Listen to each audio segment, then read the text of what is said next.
1997년 11살 소녀가 사라졌습니다. 경찰은 가출로 결론 내렸습니다. 창문이 열려 있었고 신발이 없었으니까요. 가족들도 그렇게 믿었습니다. 아이는 어딘가에서 잘 살고 있을 거라고. 그렇게 12년이 흘렀습니다. 2009년 서울 강남 재개발 현장. 버려진 페인트통 속에서 일회용 카메라가 발견됩니다. 현상된 사진 속에는 사라진 소녀의 그림자가 담겨 있었습니다. 가출이 아니었습니다.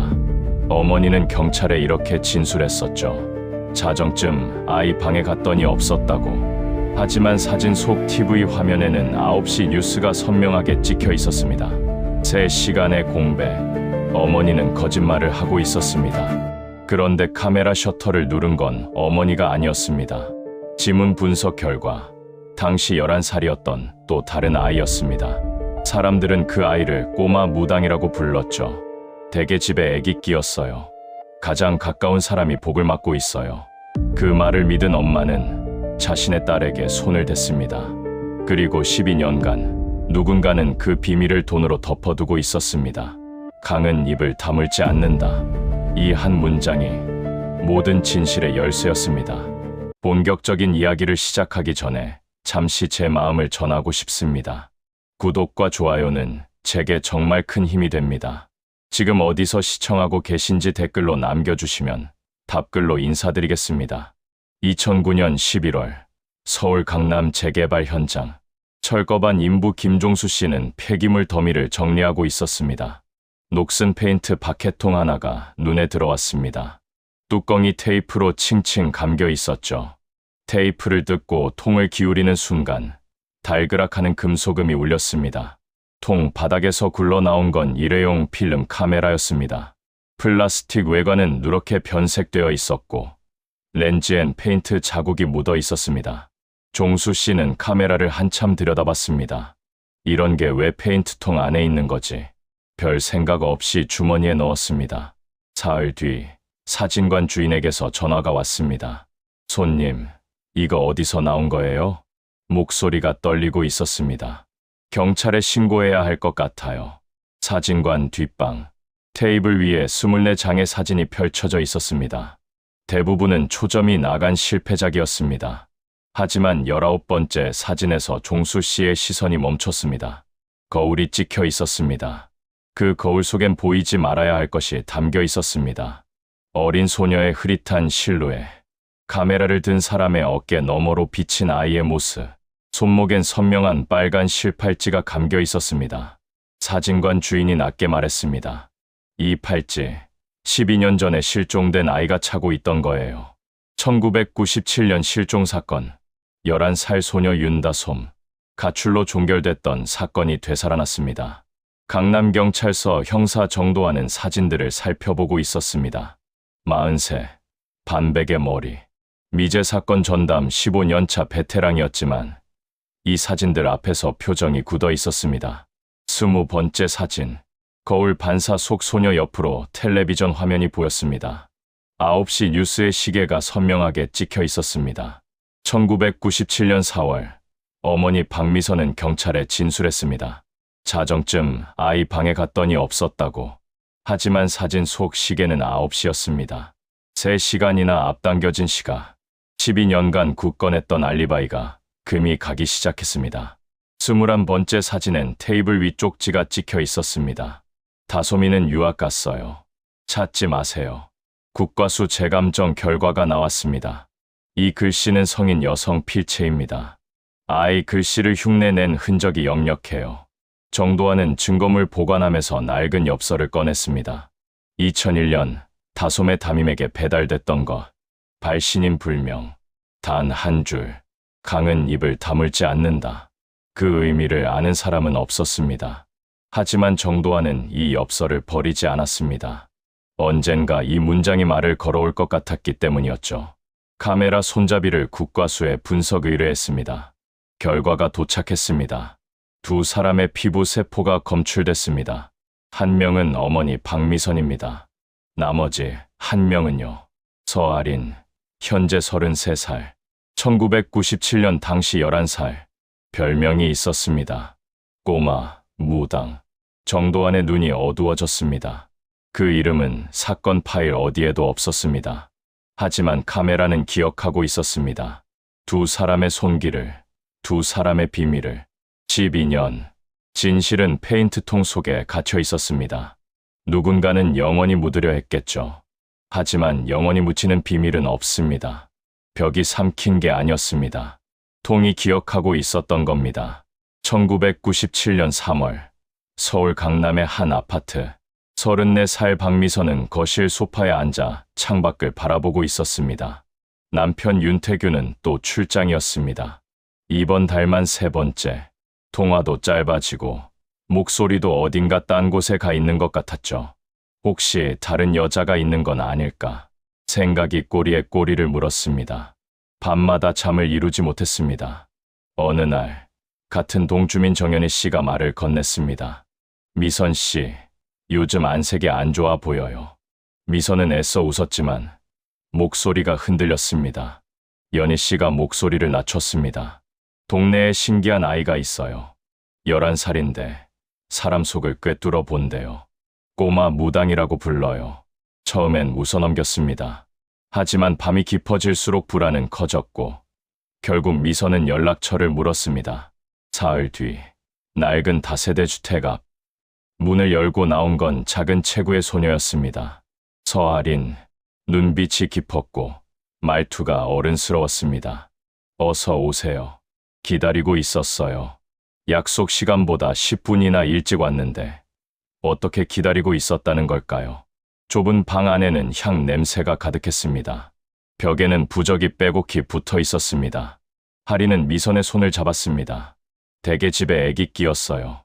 가장 가까운 사람이 복을 맡고 있어요. 가장 가까운 사람. 미선의 머릿속에 딸 다솜의 얼굴이 떠올랐습니다. 그날 이후 집 안이 달라졌습니다. 현관에 소금이 뿌려졌고 다솜의 방문 앞에 부적이 붙었습니다. 미선은 딸과 눈을 마주치는 걸 피하기 시작했습니다. 밥상에서도 말이 줄었습니다. 11살 다솜은 무언가 잘못됐다는 걸 느꼈습니다. 학교에서 돌아오면 엄마가 자신을 피했습니다. 다솜은 일기장을 펼쳤습니다. 엄마가 나를 이상하게 봐. 무서워. 다솜의 단짝 수비는 2009년 형사 정도환에게 그때를 회상했습니다. 다솜이는 원래 밝은 애였어요.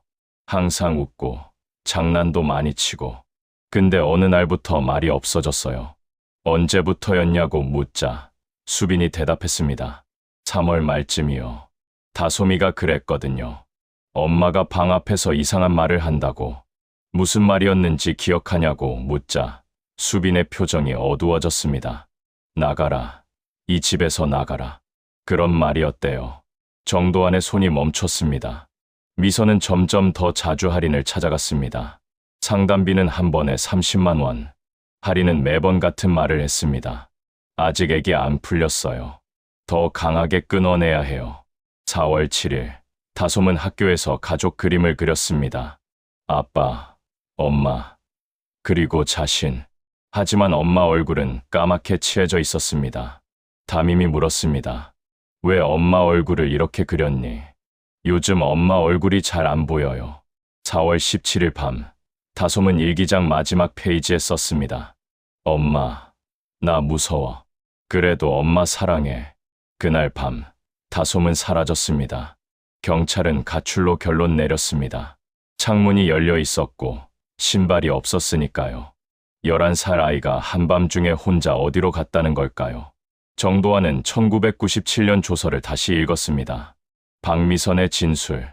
자정쯤 아이 방에 갔더니 없었어요. 하지만 사진 속 시계는 9시였습니다. 3시간의 공백. 그 시간 동안 무슨 일이 있었던 걸까요? 2009년 11월 서울 강남경찰서. 형사 정도환은 카메라의 이동 경로를 추적하고 있었습니다. 폐기물 수거 기록을 뒤졌습니다. 박해통이 실린 트럭은 강남구 일대 3곳의 창고를 돌았습니다. 그중 한 곳의 이름이 눈에 들어왔습니다. 할인 사주, 카페, 서할인. 1997년 당시 꼬마 무당으로 불리던 그 아이가 운영하는 가게였습니다. 강남역 근처 골목. 간판도 없는 작은 상가 2층. 문을 열자 향 냄새가 코를 찔렀습니다. 1997년 그 밤과 똑같은 냄새였죠. 서아리는 33살이 되어 있었습니다. 작은 체구는 여전했지만 눈빛은 더 깊어져 있었습니다. 정도환을 보자 그녀는 미소를 지었습니다. 형사님이시군요. 어떤 일로 오셨어요? 정도환은 카메라 사진을 내밀었습니다. 이 카메라 본 적 있습니까? 하리는 사진을 힐끗 보더니 고개를 저었습니다. 처음 보는 건데요. 창고에 오래된 물건이 많아요. 옛날 손님들이 두고 간 것도 있고. 정도환이 다시 물었습니다. 1997년 4월 윤다솜이라는 아이를 기억합니까? 하린의 미소가 사라졌습니다. 짧은 침묵이 흘렀습니다. 기억나요. 그 어머니가 상담을 받으러 왔었죠. 그게 전부예요. 정도환은 더 이상 묻지 않았습니다. 대신 그녀의 과거를 파헤치기 시작했습니다. 서아린, 1986년생, 경기도 안산 출신, 가정환경은 처참했습니다. 아버지는 알코올 중독이었고 어머니는 하린이 8살 때 집을 나갔습니다. 아버지의 폭력은 일상이었습니다. 하린의 팔과 등에는 담뱃불 자국이 있었다는 병원 기록이 남아 있었습니다. 10살 때 아버지가 사고로 사망했습니다. 하린은 친척 집을 전전하다가 11살에 서울로 올라왔습니다. 정도환은 기록을 읽으며 복잡한 감정에 휩싸였습니다. 이 아이도 피해자였던 건 아닐까. 세상에 내던져진 아이가 살아남기 위해 선택한 방법이 그것뿐이었던 건 아닐까. 하지만 의문은 풀리지 않았습니다. 카메라 필름에 찍힌 옷무늬, 거울 반사에 스친 옷자락이 1997년 당시 하린이 자주 입던 옷과 동일했습니다. 당시 홍보 전단지를 찾았습니다. 옷 무늬가 정확히 일치했습니다. 정도환은 다시 하린을 찾아갔습니다. 이 옷 무늬, 당신 거 맞죠? 하린은 어깨를 으쓱했습니다. 그때 유행하던 무늬예요. 저만 입은 게 아니에요. 정도환이 서류를 내밀었습니다. 1997년 박미선이 하린에게 지불한 상담비, 석 달 동안 230만 원. 그 돈 어디에 썼습니까? 하린의 눈빛이 흔들렸습니다. 생활비요. 혼자 살아야 했으니까 그 돈으로 서울에서 독립한 거군요. 11살에. 하린은 대답하지 않았습니다. 정도환은 창밖을 바라봤습니다. 피해자일까요? 가해자일까요? 동정과 의심 사이에서 마음이 흔들렸습니다. 그때 전화가 울렸습니다. 국과수였습니다. 형사님, 카메라 렌즈에서 추가 증거가 나왔습니다. 셔터를 누른 사람의 지문이요. 누구 겁니까? 서아린입니다. 1997년 당시 11살 서아린의 지문과 일치합니다. 정도환은 천천히 전화를 내려놓았습니다. 피해자가 아니었습니다. 그녀는 처음부터 그 자리에 있었습니다. 카메라를 들고 셔터를 누르며 모든 것을 지켜보고 있었습니다. 동정은 조종의 위장이었을 뿐입니다. 2009년 11월 국립과학수사연구원. 정도환은 포렌식 분석관 앞에 앉아 있었습니다. 테이블 위에는 현상된 사진들이 펼쳐져 있었습니다. 분석관이 확대된 이미지를 가리켰습니다. 이 사진을 보세요. 거울 반사 속에 촬영자의 팔이 스쳐 지나갑니다. 정도환은 눈을 가늘게 뜨고 사진을 들여다봤습니다. 팔 길이와 각도를 분석했습니다. 키 145에서 150cm 사이, 11살에서 13살 사이의 아이입니다. 분석관이 다른 사진을 꺼냈습니다. 거울에 반사된 그림자의 위치, 빛의 각도까지 정밀하게 분석한 결과였습니다. 촬영자는 거실에서 아이를 내려다보는 위치에 있었습니다. 그림자의 키와 체형이 1997년 당시 서아린의 신체 기록과 일치합니다. 정도환이 물었습니다. 하린이 셔터를 눌렀다는 겁니까? 네. 그녀는 구경한 게 아니라 기록하고 있었습니다. 정도환은 박미선을 먼저 만났습니다. 조사실. 46살이 된 박미선은 12년 전보다 훨씬 늙어 보였습니다. 눈 밑에 깊은 그늘이 졌고 손이 미세하게 떨리고 있었습니다. 정도환이 사진을 테이블 위에 놓았습니다. 이 사진 기억나십니까?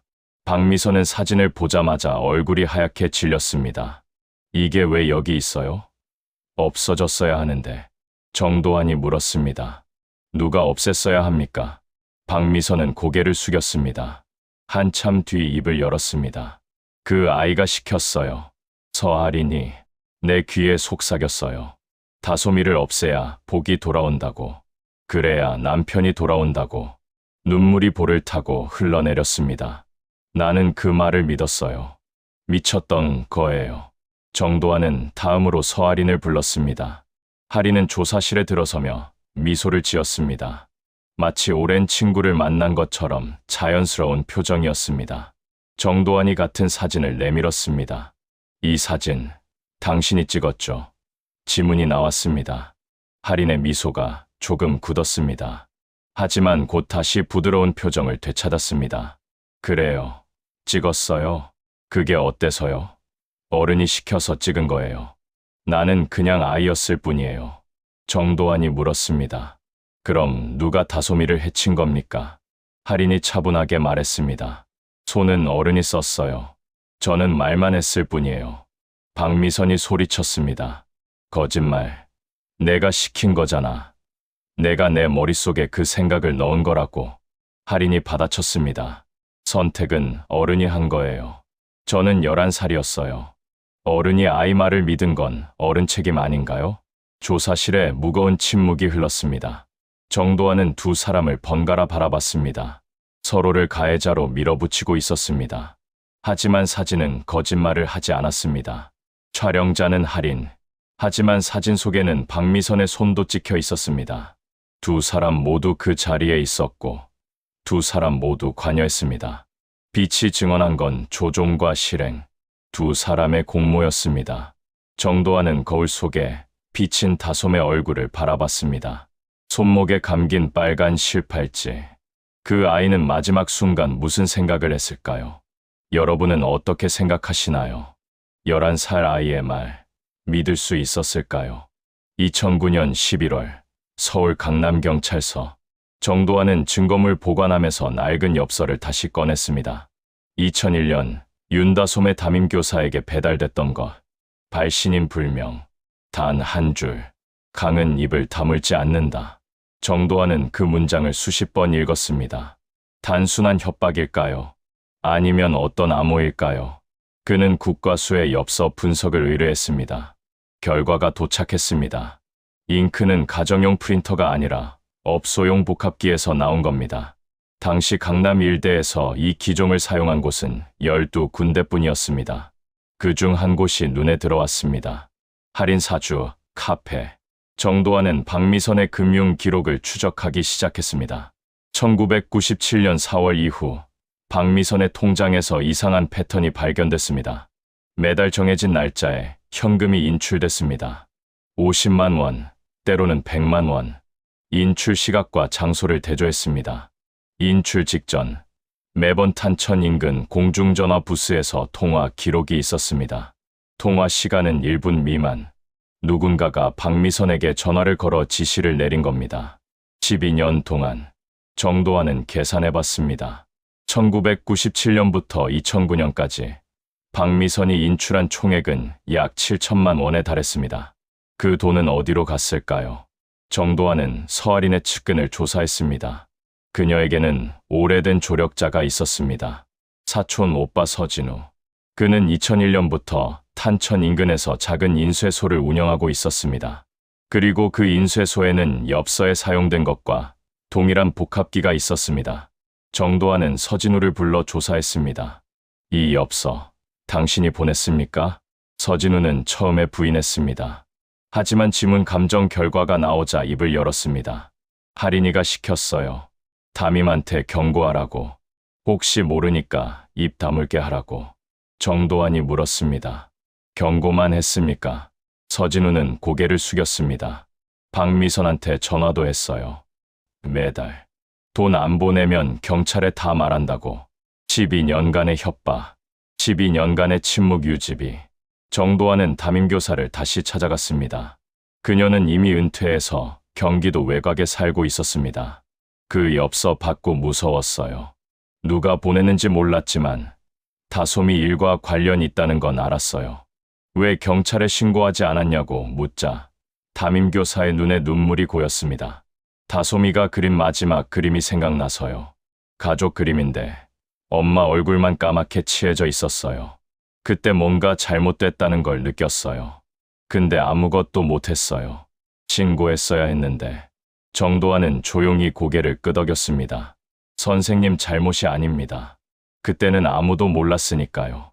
경찰서로 돌아온 정도환은 창밖을 바라봤습니다. 탄천이 멀리 보였습니다. 강물은 오늘도 흐르고 있었습니다. 강은 입을 다물지 않는다. 이제 그 의미를 알 것 같았습니다. 강은 흐릅니다. 멈추지 않습니다. 아무리 막으려 해도 결국 흘러갑니다. 진실도 마찬가지였습니다. 진실은 묻힌 게 아니었습니다.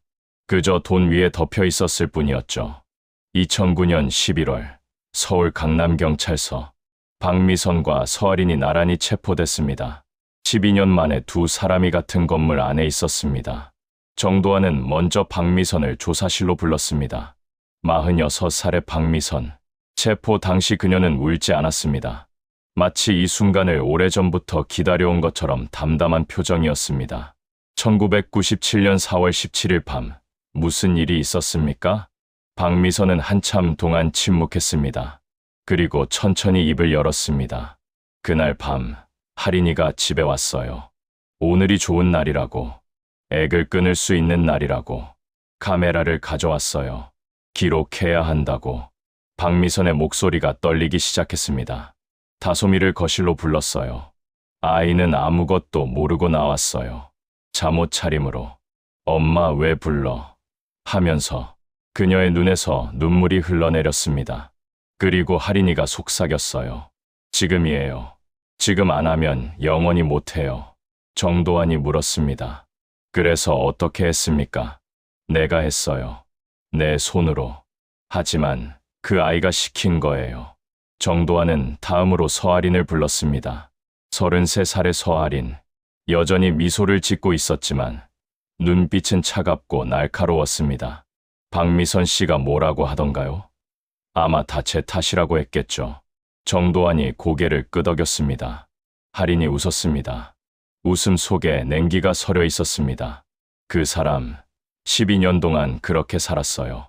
다 남 탓, 자기 손으로 한 일인데. 정도환이 물었습니다. 당신은 그 자리에 있었습니까? 있었어요. 카메라도 들고 있었고. 하지만 저는 11살이었어요. 어른이 아이 말을 믿고 그런 짓을 한 건 어른 책임 아닌가요? 왜 카메라를 들고 있었습니까? 보험이요.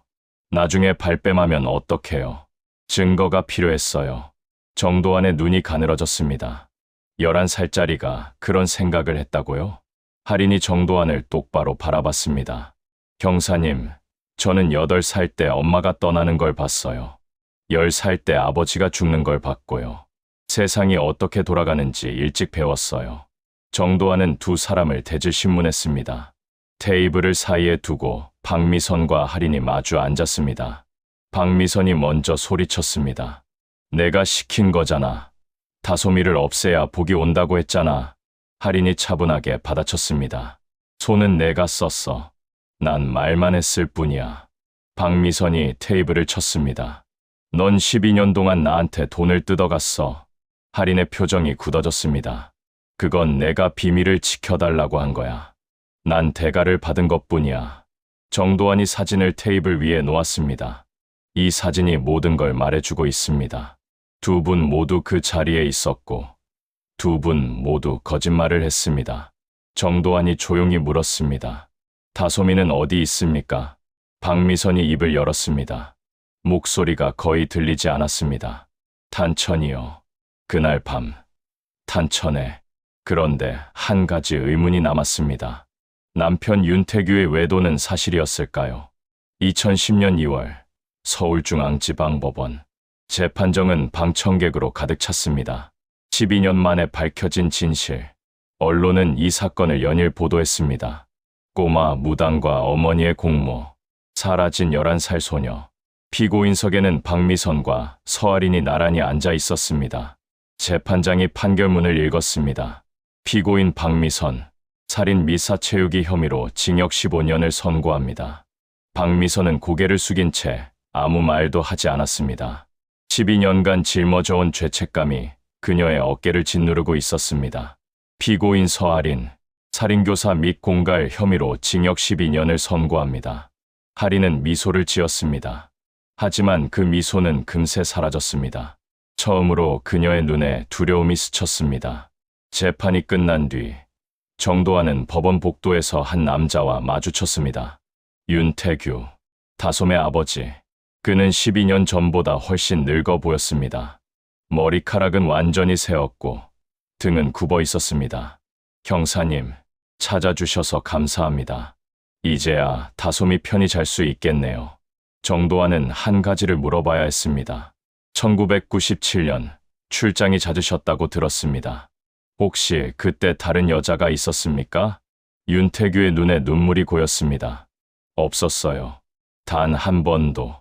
제가 숨긴 건 회사 부도 위기였어요. 빚이 쌓여서 아내한테 말을 못했어요. 그게 전부였어요. 정도환은 가슴이 먹먹해졌습니다. 외도는 없었습니다. 박미선의 불안은 거짓 위에 세워진 것이었습니다. 하리는 그 불안을 먹고 자랐습니다. 그리고 그 불안은 한 아이의 목숨을 앗아갔습니다. 경찰서로 돌아온 정도환은 다솜의 일기장을 펼쳤습니다. 마지막 페이지. 엄마, 나 무서워. 그래도 엄마 사랑해. 정도환은 한참 동안 그 문장을 바라봤습니다. 11살 아이가 마지막으로 남긴 말. 무서웠지만 그래도 엄마를 사랑했다는 말. 그 아이는 끝까지 엄마를 믿었습니다. 그는 기록 봉투에 엽서를 넣었습니다. 강은 입을 다물지 않는다.